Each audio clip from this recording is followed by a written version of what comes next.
say people, you say power. People.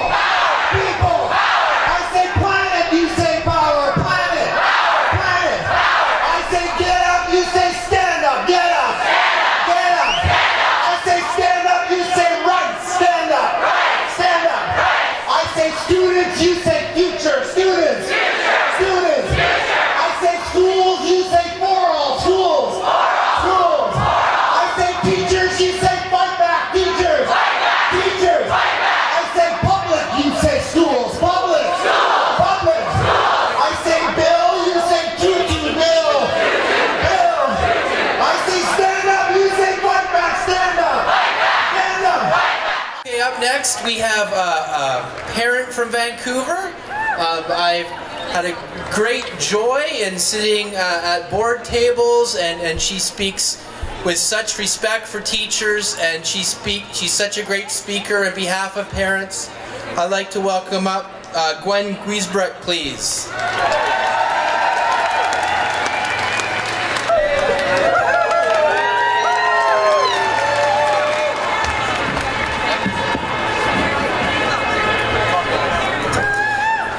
Good afternoon, teachers, parents, and supporters of teachers. It's great to see everybody out here today, and I'm so pleased that Solidarity Notes provided a gap between myself and the last speaker, because I'm not a union organizer and that's a tough act to follow. My name's Gwen Giesbrecht. I'm a parent in the Vancouver School District number 39. I'm speaking on my own behalf today, and I know that there are many parents out there, and I know that they're here today who would agree with my comments that I'm going to make today.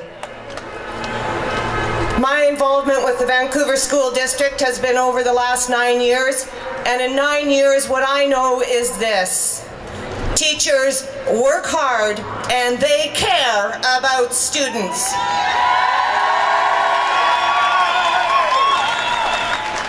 So I'm here today to speak in support of public education and support for the people who deliver the services to our students, for those of us that treat public education with the respect that it deserves and continue to see it as a cornerstone of our community and our society.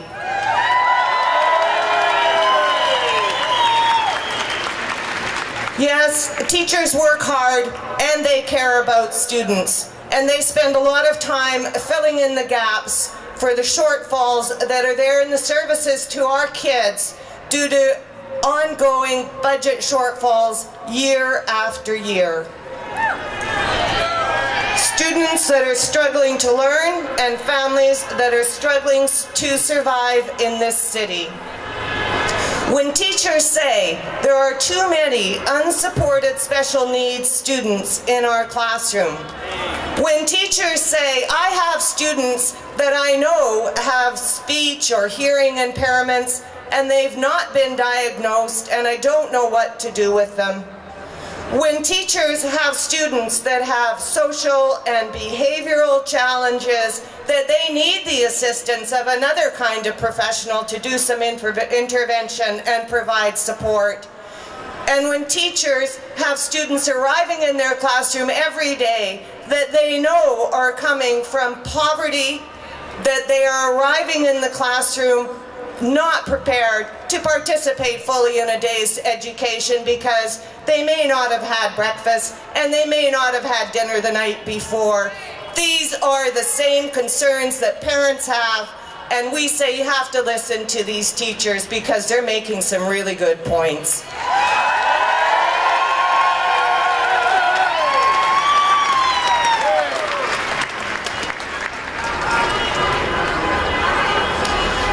Further to this, when we talk about Bill 22, we're talking about losing the ability to negotiate a lot of these supports that have been gone out of the classroom. Every year that I've been in the district, there have been fewer and fewer resources available. Teachers should not have to dig into their own pockets or go begging cap in hand to the parents of their schools to provide whatever support the parents can find by way of donation, to put books on the shelves of the libraries, to put computers in the computer labs, to put the playground equipment in the playground,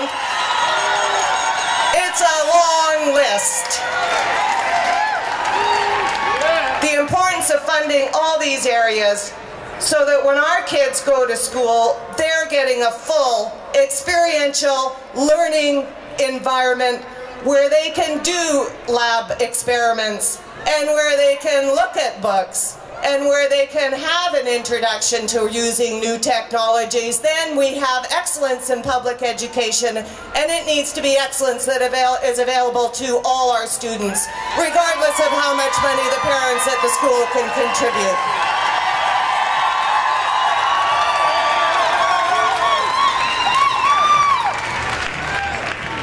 So, you have my support. Thank you, teachers.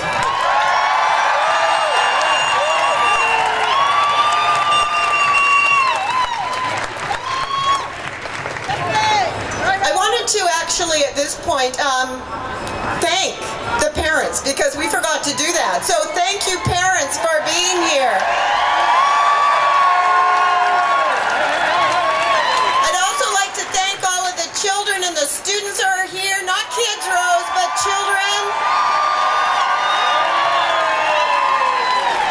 And I'd also like to thank all of the retired teachers that I see out here. Thank you for being here.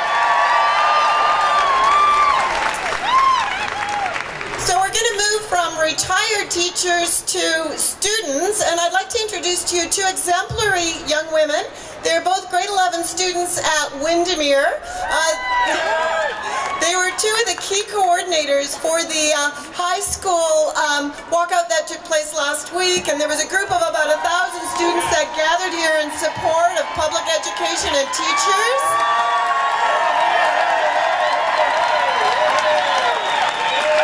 If you could join me in introducing Ravi Rai and Melissa Wong.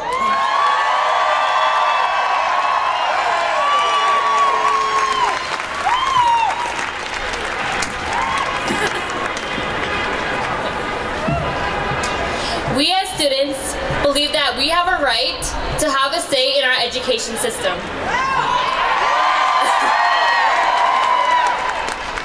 To stand up for what is right and let the government know that we will not be silenced until something is done.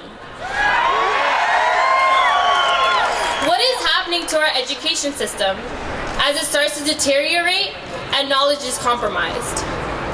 On March 2nd, students took action, and we will continue to take action. We are fighting for smaller class sizes, more help for special needs students, no more budget cuts, and say no to Bill 22.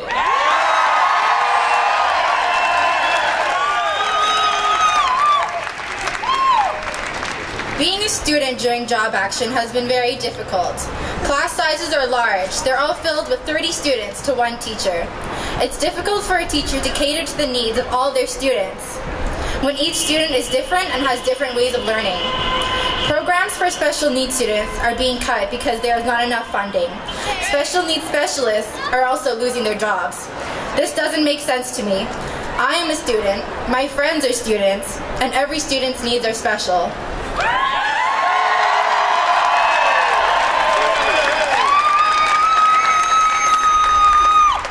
We support our teachers. They're always there for us, answering any question that we may have. They're not just teachers. They're our mentors, our counselors, people that we look up to and inspire us. And they're treated unfairly. Since the day we started school, teachers have always taught us to be fair with others. Adults all around us have been teaching us right from wrong. If Bill 22 is passed, our teachers' right to strike will be taken away. If you choose to strike, you'll be fined $475 each day.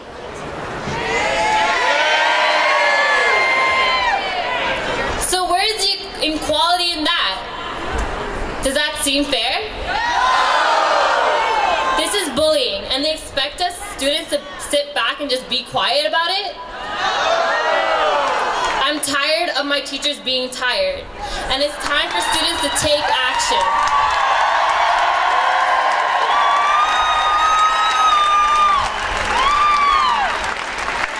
If we all stand together, we can make a change. And just to let you all know, students will never tire. And we're gonna fight for what is right. So it's just the beginning. And now, Chandler's gonna drop a few beats for us.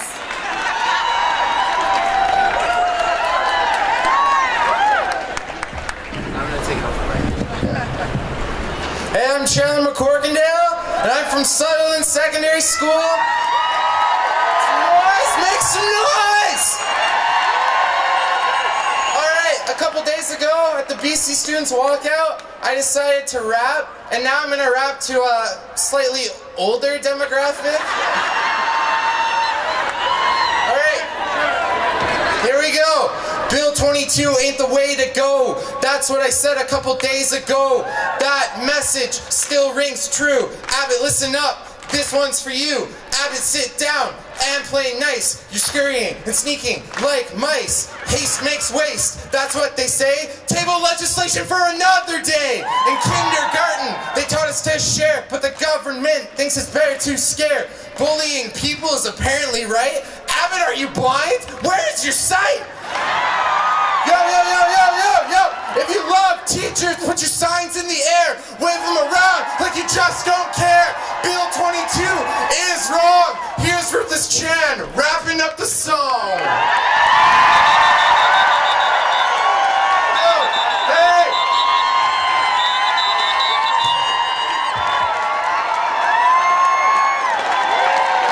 Hey!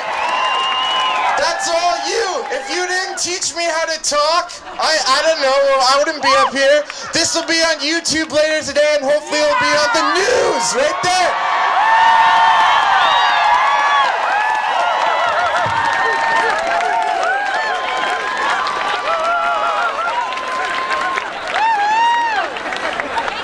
Thank you for making us feel a little bit cooler. That's what our students do. In conclusion, fellow workers, we must